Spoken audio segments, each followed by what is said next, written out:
Muito bem, então nós estamos voltando com o nosso segundo bloco do nosso podcast Arquivo X, nesta noite de quinta-feira com a nossa entrevistada Jaqueline Simões.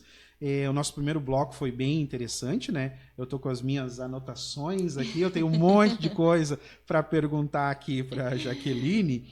Agora nós vamos lá, a Jaqueline já falou para nós um pouquinho, né, da sua trajetória profissional, o que levou ela a fazer fonoaudiologia, um pouquinho do que é a fonoaudiologia, né? Mas nós vamos esmiuçar isso um pouquinho mais. Tá. Uma vez graduada, né, Jaqueline, você precisa fazer um registro no conselho, né, no conselho de ordem. Como é que funciona o conselho da fonoaudiologia?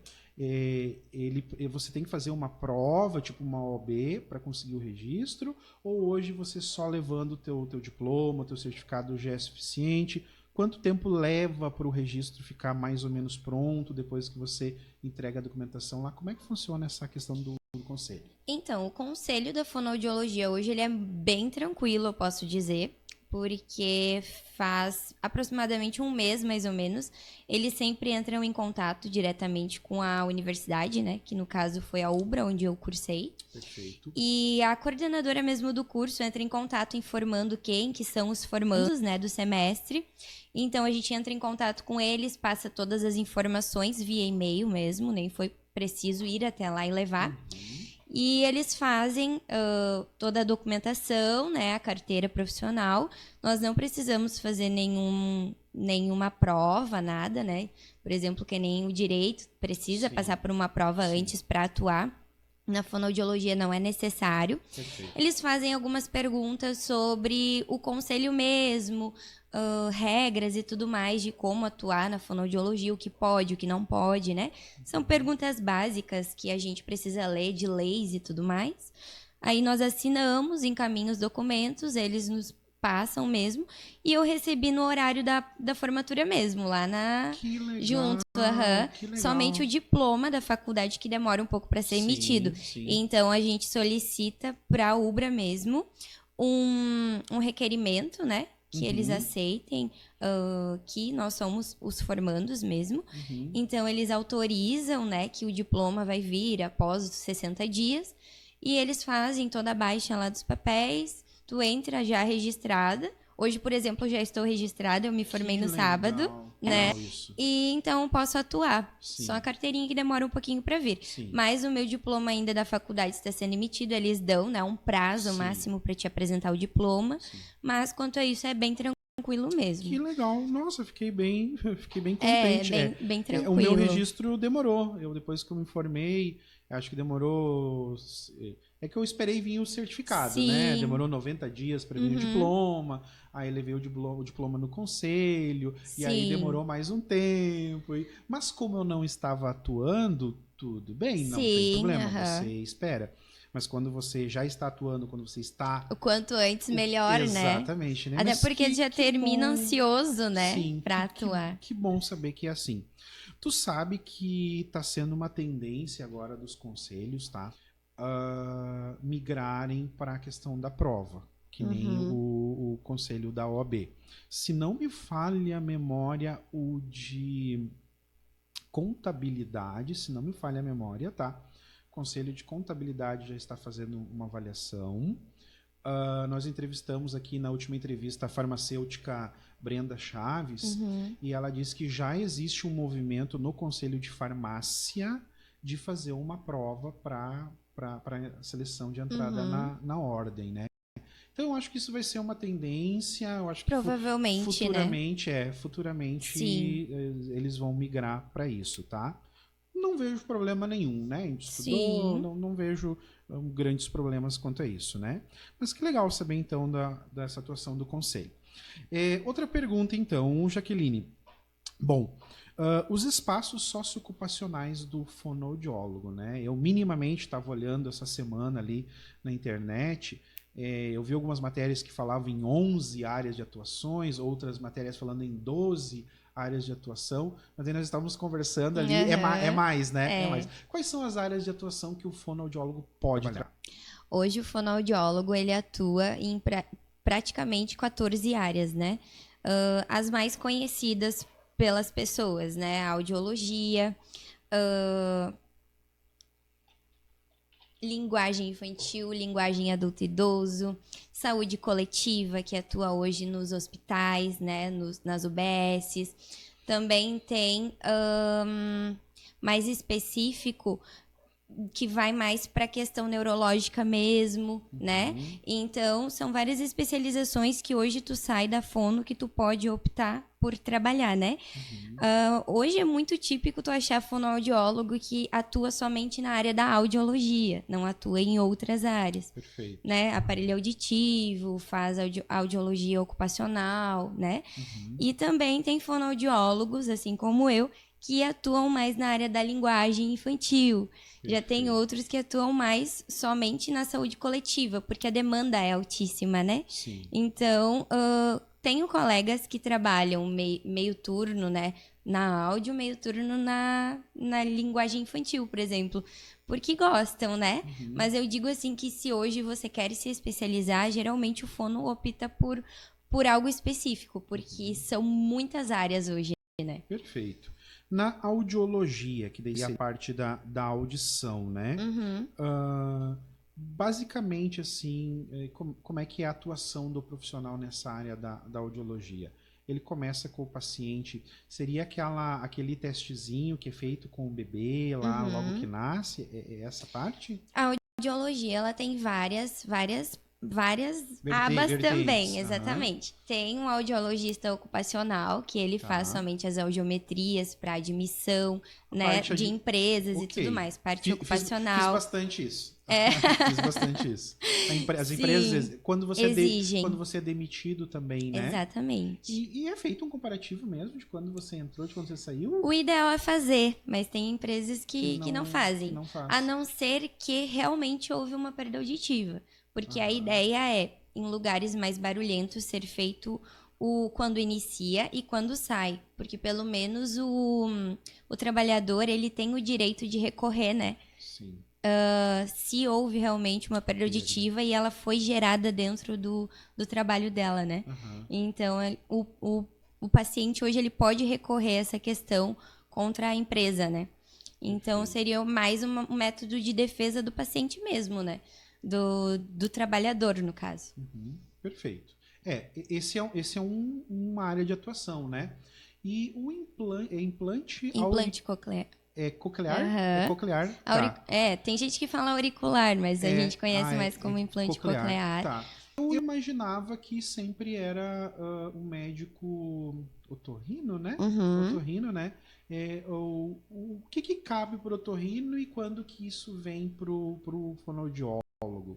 Então, o implante coclear, ele é solicitado geralmente quando o paciente tem uma perda auditiva severa ou uma perda profunda, que ele optou por usar, né, o aparelho auditivo e esse aparelho auditivo não trouxe resultado algum para ele. Ou ele não se adaptou, ou realmente não adiantou de nada para ele. Então, eles optam, né, pelo implante coclear. O que é o implante coclear, né? É um objeto, né, um pequeno orifício que é colocado atrás, diretamente na cóclea e na cabeça. É como se fosse um parafuso que vai direto no nervo, onde recebe a audição, e também na cóclea, né? Então, ocorre essa troca de informações e é como se fosse um aparelhinho que recebesse, captasse o som e levasse direto para o teu nervo auditivo. E é onde ocorre, né, esse som e a pessoa consegue escutar. Entendi. Então, são nos casos... Mas esse implante, quem faz? É um implante quem cirúrgico? Quem faz a cirurgia é o otorrino. Né? Isso. É o otorrino. Então, cabe ao fonoaudiólogo diagnosticar, né, o tipo de perda e tudo mais. E a parte da cirurgia é o otorrino. Então, é um trabalho em conjunto dos dois, né? Entendi. É um leve e volta. É basicamente assim quando não se tem muita evolução com o aparelho, né? Isso. Você tentou os aparelhos. Exatamente. Não surtiu muito efeito, parte para o implante. O implante, isso. Tá. Existem casos que nem o implante dá conta? Existem. Eu posso dizer assim que existe, mas geralmente não é visto, né? Porque, digamos que de 100 pacientes que utilizam o aparelho auditivo, geralmente dá certo. Então, pode ser que desses 100, 2 ou 3 necessitem de um implante coclear. E quando solicitado, demora, né? Então, tudo é um processo. Então, hoje em dia, se tu for identificar, não são muitas as pessoas que usam um implante coclear, né? Porque geralmente os aparelhos auditivos, com a tecnologia que eles têm hoje, eles conseguem suprir a necessidade do paciente. E deixa eu te fazer uma pergunta. Esse tipo de implante é disponibilizado pelo SUS ou não? Ou é só particular Pior mesmo? que eu esse não tipo de sei te equipamento? informar. Essa questão eu vou ficar devendo, mas eu posso me informar e te passar. Perfeito. Porque em questão do implante, eu sei que os aparelhos auditivos são disponibilizados pelo SUS. Ah, é? Que legal. São. E, inclusive, também se tu for a algum lugar, né, solicitar aparelho auditivo, hoje tu consegue até mesmo fazer um financiamento no banco por conta da perda auditiva, né? Então, acaba gerando uma deficiência auditiva. Então, hoje tem benefícios, né, que tu consegue com banco, se eu não me engano, o Banco do Brasil, Caixa, que parcelam em mais de 20 vezes. Então, o valor fica bem pequenininho e tu consegue, né, trazer uma tecnologia bem boa hoje para ti. Perfeito. Tu vê, né, quanta área de atuação, né? E tem a área da linguagem, né? O desenvolvimento da linguagem, né? É essa área que você está focando hoje, Isso que eu né? estou focando hoje. Perfeito. Fala um pouquinho para nós como é que é essa área de atuação. Então, é trabalhado o desenvolvimento infantil, né? O que é o desenvolvimento infantil? A gente avalia de forma global, né? Se a criança faz troca olho no olho, se a criança busca o outro para trocar informações, se a criança conversa, se a criança não conversa. Hoje, então, também temos uma demanda muito alta de autistas, né? O que é o autista? Quando o autista tem a dificuldade de interagir, né? Sociabilidade. Então, digamos que a linguagem infantil, ela inclui tudo isso. Não é somente a fala da criança, mas inclui, de modo geral, o desenvolvimento em si, né? E nós podemos diagnosticar crianças hoje com 1 ano, né? Com autismo e tudo mais. Tu sabe que isso é uma coisa um pouco mais nova, né? Sim. Falando dos autistas, né? Até algum tempo atrás existiu uma resistência pelos profissionais da saúde, né? Em fazer esse diagnóstico precoce. Exatamente. Então era de praxe um autista ser diagnosticado 8, 9, 10 anos de idade. E aí ele perdia toda aquela possibilidade de fazer um tratamento precoce, né? Exato. E hoje a saúde meio que está revendo isso, né? Estão fazendo os diagnósticos cada vez mais precoce para essa criança ter, né, o devido atendimento. E aí o que tu falaste é verdade, né? O contato ali, olho no olho, mas algo que é bem da tua área de atuação mesmo, né? Que é a questão da fala. Também é um dos indicadores do possível, né, transtorno aí do espectro autista, é a demora na fala, né? Crianças que demoram um pouco para falar. Pois bem, então nós vamos falar mais ou menos para a gente ter uma ideia, né? O que minimamente uma criança precisa falar até 1 ano de idade, né? Para quem está nos escutando aqui, que os nossos telespectadores ter uma ideia, né? O que seria a faixa de corte para você em casa dar uma olhada e ver se está tudo normal com o seu filho ou neto ou assim por diante, né? Até 1 ano de idade, Jaqueline. O que uma criança, na questão da fala, ela tem que ter desenvolvido até o seu 1º ano de idade? Então, com 1 ano de idade, é o mínimo esperado que a criança busque o pai, busque a mãe, se comunique. Um exemplo, papá, mamã, que são os fonemas que são adquiridos muito nessa idade, né? Até 1 ano e pouquinho, 1 ano e meio, precisa estar já automatizado um papá, mamã. Claro que nunca sai perfeito, né? Sim. Então, a importância é que essa criança, ela tenha, né, um diálogo já que possa ser inteligível, né? Então, até 1 ano, geralmente, a criança fala algumas palavras, pode ser que com um pouco de dificuldade, mas ela fala pelo menos umas 20 palavrinhas. 20 palavras até 1 ano. Isso. Não precisam estar compostas. Não. Pode ser papá, mamã, isso, exatamente. tetê, babá. Isso. Au, miau, perfeito. né? Geralmente são essas as vogais, né? Que são as mais fáceis. E também esses sonzinhos mamã, né? Papá, que são os mais bilabiais, né? Então, a criança já tem que estar se sendo inteligível. Ok. E ali de 1 ano e meio para 2, vamos 1 ano e meio, o que se espera com 1 ano e meio? 1 ano e meio já é esperado pelo menos 50 palavras, 50 palavras. né? 50 palavras é o mínimo para 1 ano e meio. Hoje eu posso dizer que recebo crianças, às vezes, com 2 anos, 2 anos e meio, que não fazem frases porque ainda não passaram pelo processo da quantidade de palavras, né? Então, claro que tu não vai ficar contando, né? Sim. Aí 1 palavra, 2, Sim, não, sim, né? Mas por cima, perceber que ela está buscando a comunicação, né? Que ela está querendo se comunicar. Então, 1 ano e meio, geralmente, é essa quantidade de palavras que é esperado, né? Perfeito. E 2 anos de idade? A gente sabe que 2 anos é uma linha de corte para bastante coisa, né? Muito. É ali na área da saúde, né? O que se espera da fala de uma criança aos 2 anos de idade? 2 anos, nós esperamos, geralmente, pelo menos 150, 200 palavras, né? 2 anos, a criança já está começando a fazer frases simples. Frases simples. Mamã, dá. Mamã, Totô, quer ir no banheiro, né? Então, são típicas trocas que a criança faz, que é normal dessa idade, porque ela está começando a desenvolver, né? Mas é nos 2 anos que a gente diz que ocorre a explosão de linguagem, que é onde começa a vir palavras que os pais nunca viram na vida e começam, meu Deus, o meu filho tá falando tanta coisa, não sei de onde que tá tirando. Porque realmente é onde ocorre a explosão da linguagem, né?